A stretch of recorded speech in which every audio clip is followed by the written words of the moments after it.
Aladdin Story Part 2. His mother was much surprised to see the great tray, 12 dishes, 6 loaves, the 2 flagons and cups, and to smell the savory odor which exhaled from the dishes. "Child," said she, "to whom are we obliged for this great plenty and liberality? Has the Sultan been made acquainted with our poverty, and had compassion on us?" "It is no matter, mother," said Aladdin. "Let us sit down and eat, for you have almost as much need of a good breakfast as myself. When we have done, I will tell you." Accordingly, both mother and son sat down, and ate with the better relish as the table was so well furnished. But all the time Aladdin's mother could not forbear looking at and admiring the tray and dishes, though she could not judge whether they were silver or any other metal, and the novelty more than the value attracted her attention. The mother and son sat at breakfast till it was dinner time, and then they thought it would be best to put the 2 meals together. Yet after this they found they should have enough left for supper, and 2 meals for the next day. When Aladdin's mother had taken away and set by what was left, she went and sat down by her son on the sofa, saying, "I expect now that you should satisfy my impatience, and tell me exactly what passed between the genie and you while I was in a swoon," which he readily complied with. She was in as great amazement at what her son told her as at the appearance of the genie, and said to him, "But, son, what have we to do with genies? I never heard that any of my acquaintance had ever seen one. How came that vile genie to address himself to me, and not to you, to whom he had appeared before in the cave?" "Mother," answered Aladdin, "the genie you saw is not the one who appeared to me. If you remember, he that I first saw called himself the slave of the ring on my finger, and this you saw called himself the slave of the lamp you had in your hand. But I believe you did not hear him, for I think you fainted as soon as he began to speak." "What," cried the mother, "was your lamp, then, the occasion of that cursed genie's addressing himself rather to me than to you? Ah, my son, take it out of my sight, and put it where you please. I had rather you would sell it than run the hazard of being frightened to death again by touching it, and if you would take my advice you would part also with the ring, and not have anything to do with genies, who, as our prophet has told us, are only devils." "With your leave, mother," replied Aladdin, "I shall now take care how I sell a lamp which may be so serviceable both to you and me." That false and wicked magician would not have undertaken so long a journey to secure this wonderful lamp if he had not known its value to exceed that of gold and silver. And since we have honestly come by it, let us make a profitable use of it, without making any great show, and exciting the envy and jealousy of our neighbors. However, since the genies frighten you so much I will take it out of your sight, and put it where I may find it when I want it. The ring I cannot resolve to part with, for without that you had never seen me again, and though I am alive now, perhaps, if it were gone, I might not be so some moments hence. Therefore, I hope you will give me leave to keep it, and to wear it always on my finger." Aladdin's mother replied that he might do what he pleased. For her part she would have nothing to do with genies, and never say anything more about them. By the next night they had eaten all the provisions the genie had brought, and the next day Aladdin, who could not bear the thought of hunger, putting one of the silver dishes under his vest, went out early to sell it, and addressing himself to a Jew whom he met in the streets, took him aside, and pulling out the plate, asked him if he would buy it. The cunning Jew took the dish, examined it, and as soon as he found that it was good silver asked Aladdin at how much he valued it. Aladdin, who had never been used to such traffic, told him he would trust to his judgment and honor. The Jew was somewhat confounded at this plain dealing, and doubting whether Aladdin understood the material or the full value of what he offered to sell, took a piece of gold out of his purse and gave it him, though it was but the 60th part of the worth of the plate. Aladdin, taking the money very eagerly, retired with so much haste that the Jew, not content with the exorbitancy of his profit, was vexed he had not penetrated into his ignorance, and was going to run after him, to endeavor to get some change out of the piece of gold, but he ran so fast, and had got so far, that it would have been impossible for him to overtake him. Before Aladdin went home he called at a baker's, bought some cakes of bread, changed his money, and on his return gave the rest to his mother, who went and purchased provisions enough to last them some time. After this manner they lived, till Aladdin had sold the 12 dishes singly, as necessity pressed, to the Jew, for the same money, who, after the first time, durst not offer him less for fear of losing so good a bargain.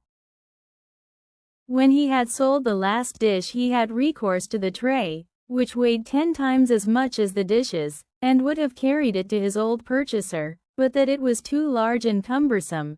Therefore he was obliged to bring him home with him to his mother's, where, after the Jew had examined the weight of the tray, he laid down 10 pieces of gold, with which Aladdin was very well satisfied.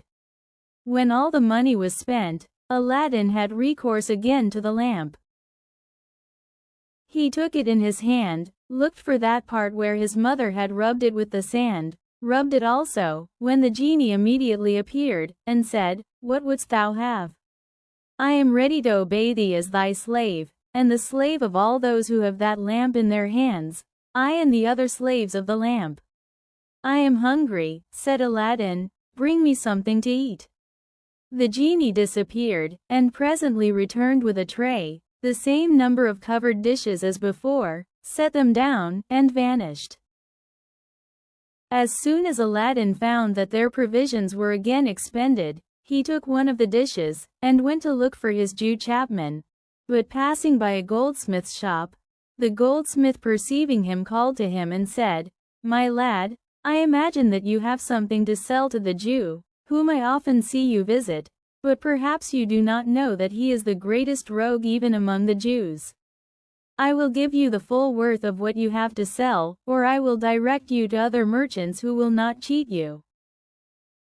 This offer induced Aladdin to pull his plate from under his vest and show it to the goldsmith, who at first sight saw that it was made of the finest silver, and asked him if he had sold such as that to the Jew, when Aladdin told him that he had sold him 12 such, for a piece of gold each.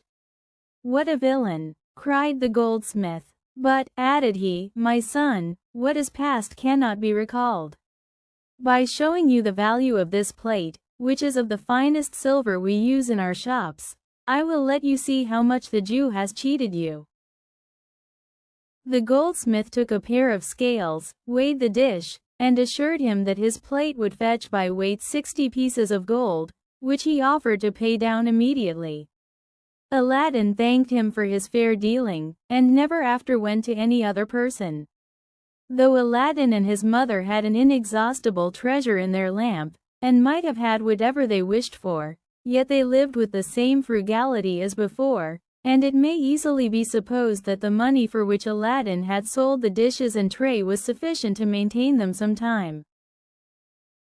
During this interval, Aladdin frequented the shops of the principal merchants, where they sold cloth of gold and silver, linens, silk stuffs, and jewelry, and oftentimes joining in their conversation, acquired a knowledge of the world and a desire to improve himself. By his acquaintance among the jewelers he came to know that the fruits which he had gathered when he took the lamp were, instead of colored glass, stones of inestimable value, but he had the prudence not to mention this to anyone, not even to his mother. One day as Aladdin was walking about the town he heard an order proclaimed commanding the people to shut up their shops and houses, and keep within doors while the Princess Buddir al-Buddoor, the Sultan's daughter, went to the bath and returned. This proclamation inspired Aladdin with an eager desire to see the princess's face, which he determined to gratify by placing himself behind the door of the bath, so that he could not fail to see her face. Aladdin had not long concealed himself before the princess came. She was attended by a great crowd of ladies, slaves, and mutes, who walked on each side and behind her. When she came within 3 or 4 paces of the door of the bath, she took off her veil, and gave Aladdin an opportunity of a full view of her face. The princess was a noted beauty. Her eyes were large, lively, and sparkling, her smile bewitching, her nose faultless, her mouth small, her lips vermilion. It is not therefore surprising that Aladdin, who had never before seen such a blaze of charms, was dazzled and enchanted. After the princess had passed by, and entered the bath, Aladdin quitted his hiding place and went home. His mother perceived him to be more thoughtful and melancholy than usual, and asked what had happened to make him so, or if he was ill.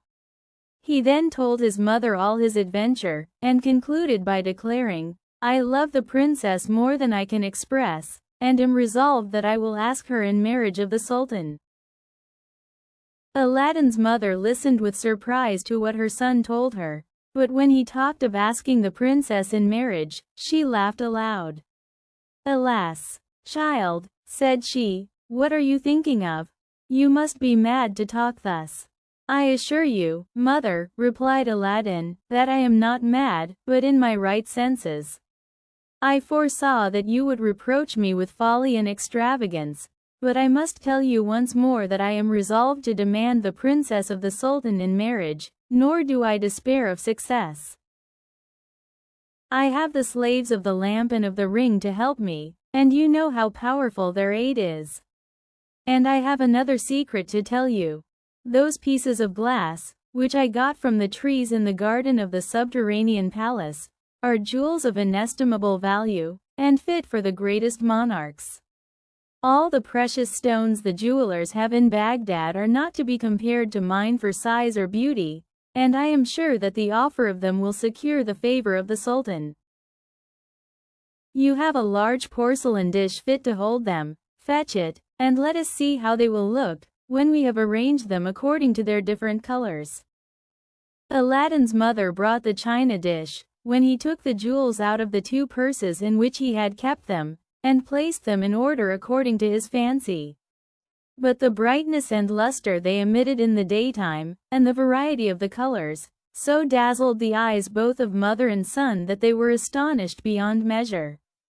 Aladdin's mother, emboldened by the sight of these rich jewels, and fearful lest her son should be guilty of greater extravagance, complied with his request, and promised to go early in the next morning to the palace of the Sultan. Aladdin rose before daybreak, awakened his mother, pressing her to go to the Sultan's palace, and to get admittance, if possible, before the Grand Vizier. The other viziers, and the great officers of state went in to take their seats in the divan, where the Sultan always attended in person. Aladdin's mother took the china dish, in which they had put the jewels the day before, wrapped it in 2 fine napkins, and set forward for the Sultan's palace. When she came to the gates, the Grand Vizier, the other viziers, and most distinguished lords of the court were just gone in. But notwithstanding the crowd of people was great, she got into the divan, a spacious hall, the entrance into which was very magnificent. She placed herself just before the Sultan, Grand Vizier, and the great lords, who sat in council on his right and left hand. Several causes were called, according to their order, pleaded and adjudged, until the time the divan generally broke up. When the Sultan, rising, returned to his apartment, attended by the Grand Vizier, the other viziers and ministers of state then retired, as also did all those whose business had called them thither. Aladdin's mother, seeing the Sultan retire, and all the people depart, judged rightly that he would not sit again that day, and resolved to go home, and on her arrival said, with much simplicity, "Son, I have seen the Sultan, and am very well persuaded he has seen me too. For I placed myself just before him, but he was so much taken up with those who attended on all sides of him, that I pitied him and wondered at his patience. At last I believe he was heartily tired, for he rose up suddenly, and would not hear a great many who were ready prepared to speak to him, but went away, at which I was well pleased, for indeed I began to lose all patience, and was extremely fatigued with staying so long. But there is no harm done. I will go again tomorrow. Perhaps the Sultan may not be so busy. The next morning she repaired to the Sultan's palace with the present, as early as the day before, but when she came there she found the gates of the divan shut. She went 6 times afterward on the days appointed, placed herself always directly before the Sultan, but with as little success as the first morning. On the 6th day, however, after the divan was broken up, when the Sultan returned to his own apartment, he said to his Grand Vizier, I have for some time observed a certain woman, who attends constantly every day that I give audience, with something wrapped up in a napkin. She always stands up from the beginning to the breaking up of the audience, and affects to place herself just before me. If this woman comes to our next audience, do not fail to call her, that I may hear what she has to say. The Grand Vizier made answer by lowering his hand, and then lifting it up above his head, signifying his willingness to lose it if he failed. On the next audience day, when Aladdin's mother went to the divan, and placed herself in front of the Sultan as usual, the Grand Vizier immediately called the chief of the mace-bearers, and, pointing to her, bade him bring her before the Sultan.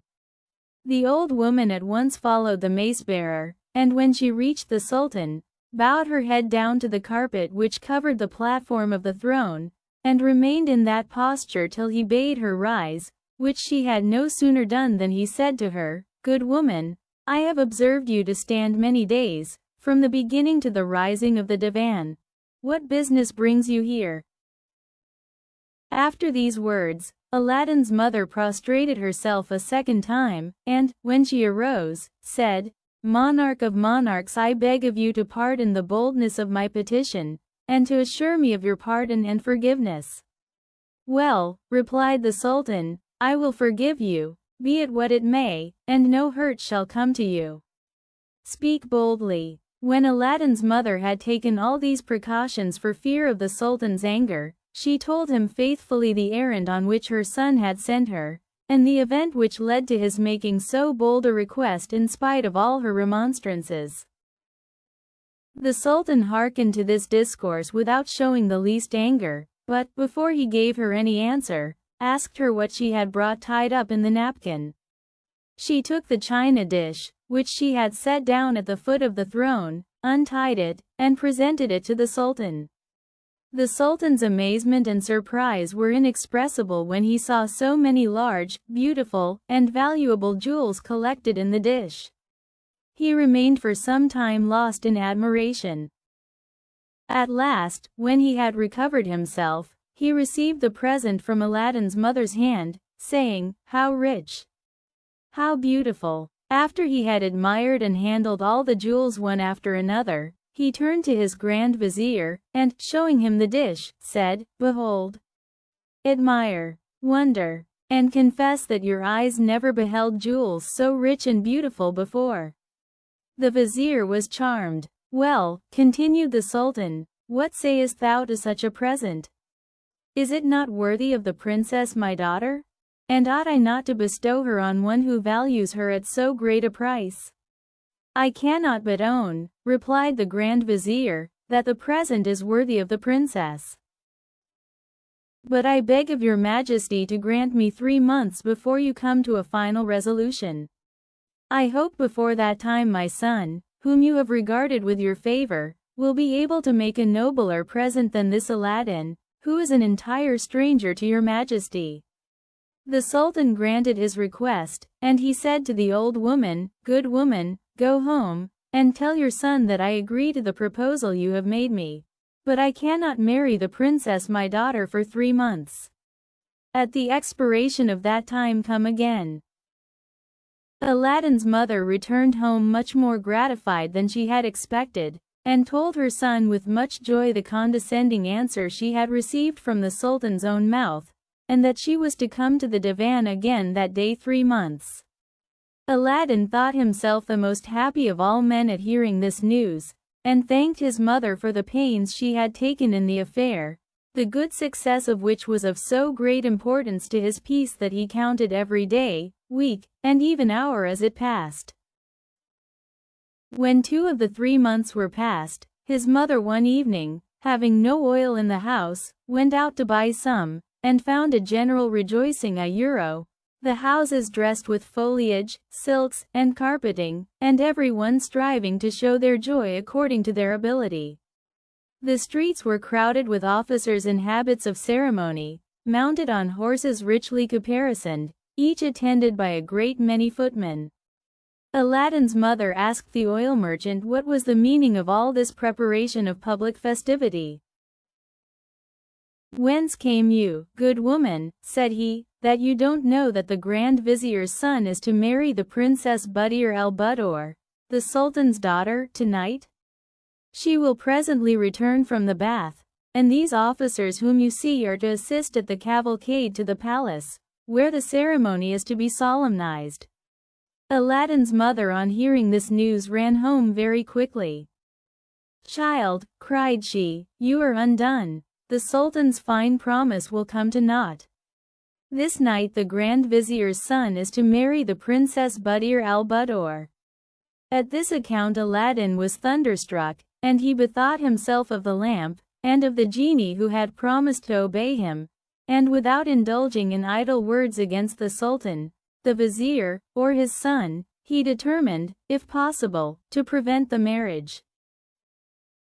When Aladdin had got into his chamber, he took the lamp, rubbed it in the same place as before, when immediately the genie appeared, and said to him, "What wouldst thou have? I am ready to obey thee as thy slave, I and the other slaves of the lamp." "Hear me," said Aladdin. "Thou hast hitherto obeyed me, but now I am about to impose on thee a harder task. The Sultan's daughter, who was promised me as my bride, is this night married to the son of the Grand Vizier. Bring them both hither to me immediately." They retired to their bedchamber. "Master," replied the genie, "I obey you." Aladdin supped with his mother as was their wont, and then went to his own apartment, and sat up to await the return of the genie, according to his commands. In the meantime, the festivities in honor of the princess's marriage were conducted in the Sultan's palace with great magnificence. The ceremonies were at last brought to a conclusion, and the princess and the son of the vizier retired to the bedchamber prepared for them. No sooner had they entered it and dismissed their attendants, than the genie, the faithful slave of the lamp, to the great amazement and alarm of the bride and bridegroom, took up the bed, and, by an agency invisible to them, transported it in an instant into Aladdin's chamber, where he set it down. "Remove the bridegroom," said Aladdin to the genie, "and keep him a prisoner till tomorrow dawn, and then return with him here." On Aladdin being left alone with the princess, he endeavored to assuage her fears, and explained to her the treachery practiced upon him by the Sultan her father. He then laid himself down beside her, putting a drawn scimitar between them, to show that he was determined to secure her safety, and to treat her with the utmost possible respect. At break of day the genie appeared at the appointed hour, bringing back the bridegroom, whom, by breathing upon, he had left motionless and entranced at the door of Aladdin's chamber during the night, and, at Aladdin's command, transported the couch with the bride and bridegroom on it, by the same invisible agency, into the palace of the Sultan. At the instant that the genie had set down the couch with the bride and bridegroom in their own chamber, the Sultan came to the door to offer his good wishes to his daughter. The Grand Vizier's son, who was almost perished with cold by standing in his thin undergarment all night, no sooner heard the knocking at the door than he got out of bed and ran into the robing chamber, where he had undressed himself the night before. The Sultan, having opened the door, went to the bedside, kissed the princess on the forehead, but was extremely surprised to see her look so melancholy. She only cast at him a sorrowful look, expressive of great affliction. He suspected there was something extraordinary in this silence, and thereupon went immediately to the Sultaness's apartment, told her in what a state he found the princess, and how she had received him. "Sire," said the Sultaness, "I will go and see her, she will not receive me in the same manner." The princess received her mother with sighs and tears, and signs of deep dejection. At last, upon her pressing on her the duty of telling her all her thoughts, she gave to the sultaness a precise description of all that happened to her during the night, on which the sultaness enjoined on her the necessity of silence and discretion, as no one would give credence to so strange a tale. The Grand Vizier's son, elated with the honor of being the sultan's son-in-law, kept silence on his part, and the events of the night were not allowed to cast the least gloom on the festivities on the following day, in continued celebration of the royal marriage. When night came, the bride and bridegroom were again attended to their chamber with the same ceremonies as on the preceding evening. Aladdin, knowing that this would be so, had already given his commands to the genie of the lamp, and no sooner were they alone than their bed was removed in the same mysterious manner as on the preceding evening, and having passed the night in the same unpleasant way, they were in the morning conveyed to the palace of the sultan. Scarcely had they been replaced in their apartment than the sultan came to make his compliments to his daughter. When the princess could no longer conceal from him the unhappy treatment she had been subjected to, and told him all that had happened, as she had already related it to her mother. The sultan, on hearing these strange tidings, consulted with the Grand Vizier, and finding from him that his son had been subjected to even worse treatment by an invisible agency, he determined to declare the marriage to be cancelled, and all the festivities, which were yet to last for several days, to be countermanded and terminated. This sudden change in the mind of the sultan gave rise to various speculations and reports. Nobody but Aladdin knew the secret, and he kept it with the most scrupulous silence, and neither the sultan nor the Grand Vizier, who had forgotten Aladdin and his request, had the least thought that he had any hand in the strange adventures that befell the bride and bridegroom. On the very day that the 3 months contained in the sultan's promise expired, the mother of Aladdin again went to the palace, and stood in the same place in the divan. The sultan knew her again, and directed his vizier to have her brought before him. After having prostrated herself, she made answer, in reply to the sultan, "Sire, I come at the end of 3 months to ask of you the fulfillment of the promise you made to my son." The sultan little thought the request of Aladdin's mother was made to him in earnest, or that he would hear any more of the matter. He therefore took counsel with his vizier, who suggested that the sultan should attach such conditions to the marriage that no one in the humble condition of Aladdin could possibly fulfill. In accordance with this suggestion of the vizier, the sultan replied to the mother of Aladdin, "Good woman, it is true sultans ought to abide by their word, and I am ready to keep mine, by making your son happy in marriage with the princess my daughter.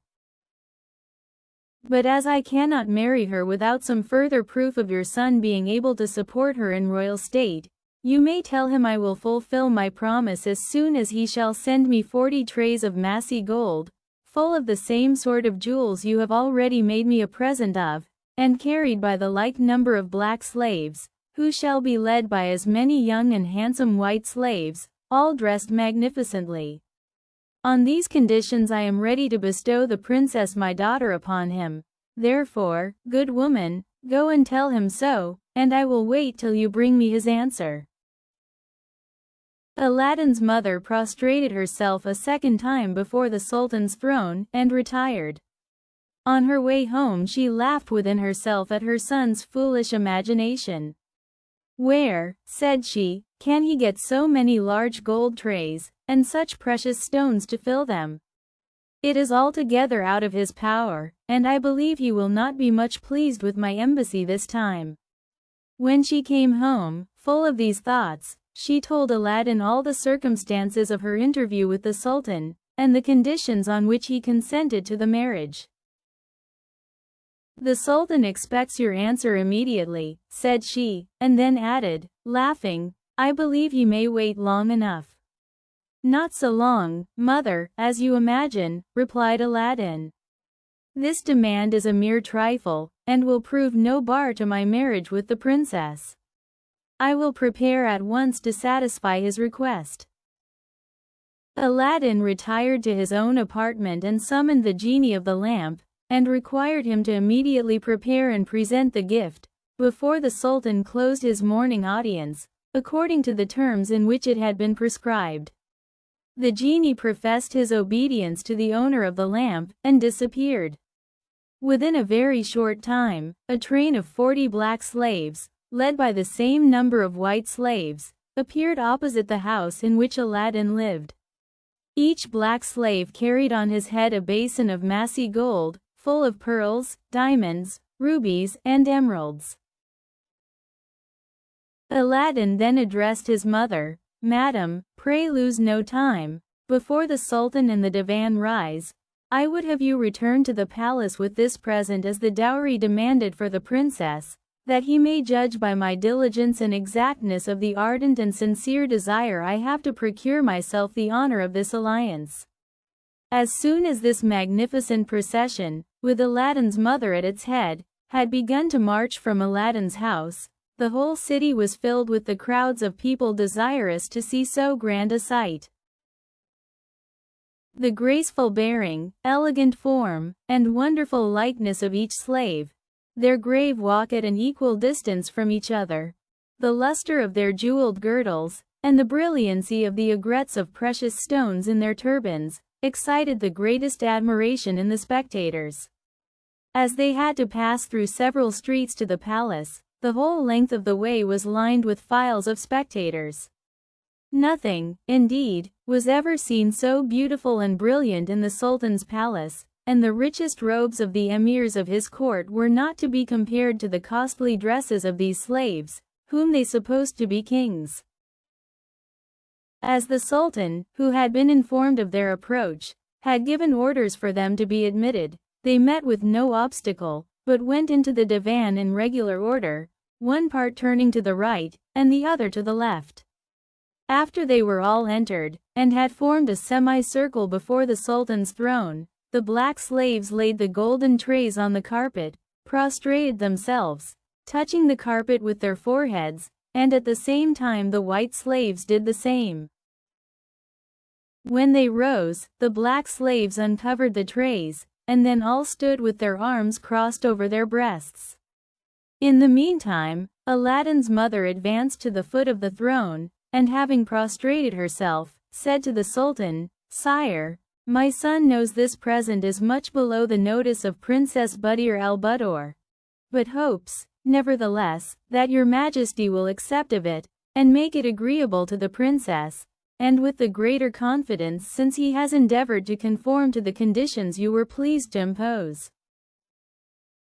The Sultan, overpowered at the sight of such more than royal magnificence, replied without hesitation to the words of Aladdin's mother, "Go and tell your son that I wait with open arms to embrace him, and the more haste he makes to come and receive the princess my daughter from my hands, the greater pleasure he will do me."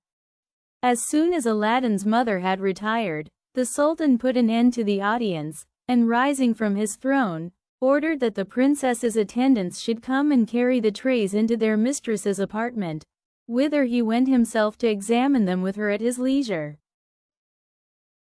The 80 slaves were conducted into the palace, and the Sultan, telling the princess of their magnificent apparel, ordered them to be brought before her apartment, that she might see through the lattices he had not exaggerated in his account of them. In the meantime Aladdin's mother reached home, and showed in her air and countenance the good news she brought her son. "My son," said she, "you may rejoice you are arrived at the height of your desires. The Sultan has declared that you shall marry the Princess Buddir al-Buddoor. He waits for you with impatience." Aladdin, enraptured with this news, made his mother very little reply, but retired to his chamber. There he rubbed his lamp, and the obedient genie appeared. "Genie," said Aladdin, "convey me at once to a bath, and supply me with the richest and most magnificent robe ever worn by a monarch." No sooner were the words out of his mouth than the genie rendered him, as well as himself, invisible, and transported him into a hammam of the finest marble of all sorts of colors, where he was undressed, without seeing by whom, in a magnificent and spacious hall. He was then well rubbed and washed with various scented waters. After he had passed through several degrees of heat, he came out quite a different man from what he was before. His skin was clear as that of a child, his body lightsome and free, and when he returned into the hall, he found, instead of his own poor raiment, a robe the magnificence of which astonished him. The genie helped him to dress, and when he had done, transported him back to his own chamber, where he asked him if he had any other commands. "Yes," answered Aladdin. "Bring me a charger that surpasses in beauty and goodness the best in the Sultan's stables, with a saddle, bridle, and other caparisons to correspond with his value. Furnish also 20 slaves, as richly clothed as those who carried the present to the Sultan, to walk by my side and follow me, and 20 more to go before me in 2 ranks. Besides these, bring my mother 6 women slaves to attend her, as richly dressed at least as any of the Princess Buddir al-Buddurs, each carrying a complete dress fit for any sultaness. I want also 10,000 pieces of gold and 10 purses. Go, and make haste." As soon as Aladdin had given these orders, the genie disappeared, but presently returned with the horse, the 40 slaves, 10 of whom carried each a purse containing 10,000 pieces of gold, and 6 women slaves, each carrying on her head a different dress for Aladdin's mother, wrapped up in a piece of silver tissue, and presented them all to Aladdin. He presented the 6 women slaves to his mother, telling her they were her slaves, and that the dresses they had brought were for her use. Of the 10 purses Aladdin took 4, which he gave to his mother, telling her those were to supply her with necessaries. The other 6 he left in the hands of the slaves who brought them, with an order to throw them by handfuls among the people as they went to the Sultan's palace. The 6 slaves who carried the purses he ordered likewise to march before him, 3 on the right hand and 3 on the left.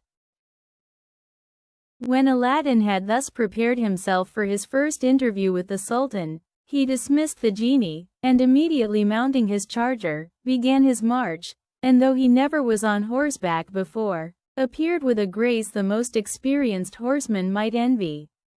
The innumerable concourse of people through whom he passed made the air echo with their acclamations, especially every time the 6 slaves who carried the purses threw handfuls of gold among the populace.